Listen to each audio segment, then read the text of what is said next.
Respublikanın peşəkar jurnalistləri ilə görüş zamanı Azərbaycan mediasında son dövrlərdə buraxılan müəyyən səhvlərlə əlaqədar da söhbət elədik.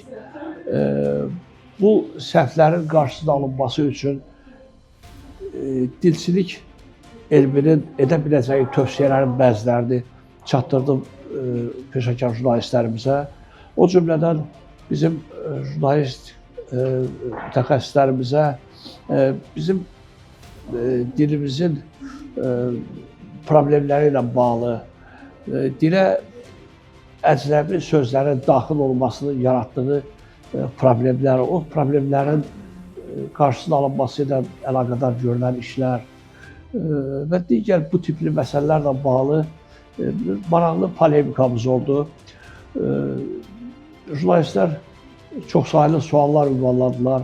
Onları maraqlandıran, Azərbaycan dilinin aktual məsələləri ilə bağlı düşündükləri məsələlər çərçivəsində mənə çoxsaylı suallar verdilər və sualları cavablandırdı. Mən hesab edirəm ki, çox maraqlı bir söhbətimiz alındı.